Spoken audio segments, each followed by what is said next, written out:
Bonjour, je suis le pasteur Guillaume Essombe. Suite aux événements de Charlie Hebdo, en tant que pasteur, j'ai montré toute ma solidarité vis-à-vis de tous les croyants musulmans honnêtes du monde entier. Car il est inacceptable que certaines personnes prennent pour profession l'injure à la foi des autres. Je ne l'aurais jamais toléré avec le christianisme, le véritable, professé par la Bible, et non le christianisme dévoyé par les Européens dans le but de manipuler, de tenir, de contrôler le monde. Aujourd'hui, je veux m'adresser aux mêmes musulmans du monde entier. Face à la recrudescence de violence qui a pour but essentiellement d'attaquer les églises chrétiennes évangéliques, en perdant totalement la véritable cible qui est l'objet de leur courroux. Les chrétiens véritables, les chrétiens réveillés, conscients des recommandations de la Bible, n'oseraient jamais insulter les musulmans, n'oseraient jamais insulter le prophète Mahomet.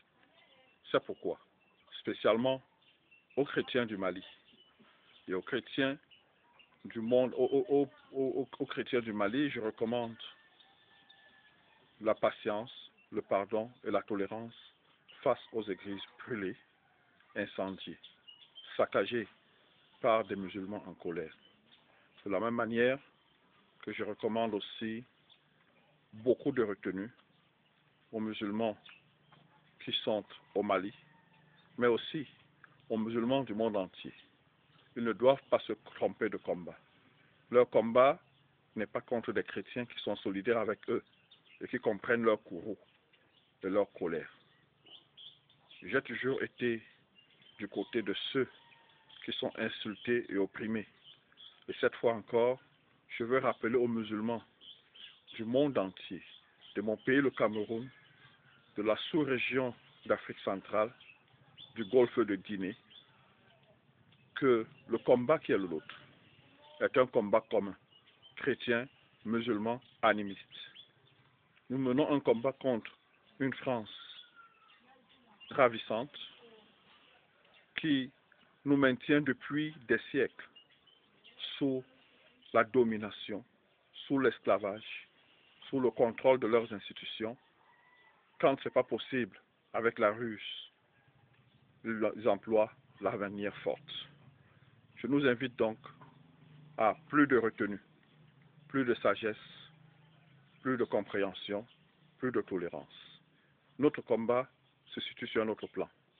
Libérer le golfe de Guinée de la prédation française, de la prédation européenne, de la prédation occidentale. Voilà notre combat.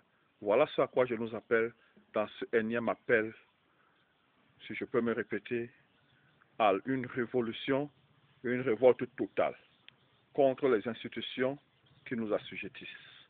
Si nous avons le sens de l'honneur, c'est maintenant ou jamais qu'il faut le montrer en cherchant à libérer notre continent du joug colonial qui continue de le tenir, qui continue de le maintenir. Voilà la quintessence de l'appel et du message que je voulais adresser à toutes les familles chrétiennes et musulmanes animistes du golfe de Guinée. C'est pourquoi je nous ai appelés dans un premier temps à nous soulever contre toutes les institutions françaises et à demander aux ambassades de France de partir de nos pays.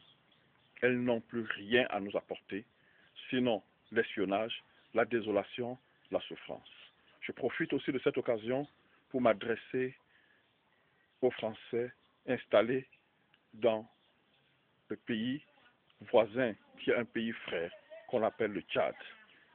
D'abord, avec l'opération Épervier, 3000 hommes, beaucoup de matériel. Et récemment, sous le prétexte de lutter contre le terrorisme, ils ont installé une opération Barkhane qui est aveugle, muette et totalement absente du combat pour lequel ils sont supposés être venus. Ils n'ont plus rien à faire en ce lieu. Nous leur demandons de partir. Et le soulèvement que nous allons amorcer Nous sommes prêts à toute éventualité. Nous sommes prêts à prendre nos responsabilités. Nous sommes prêts à assumer. Beaucoup d'entre nous tomberont, moi peut-être le premier, mais ce que nous voulons, nous l'obtiendrons. La liberté ou la vie, la patrie ou la mort. Nous savons que la victoire sera de notre côté.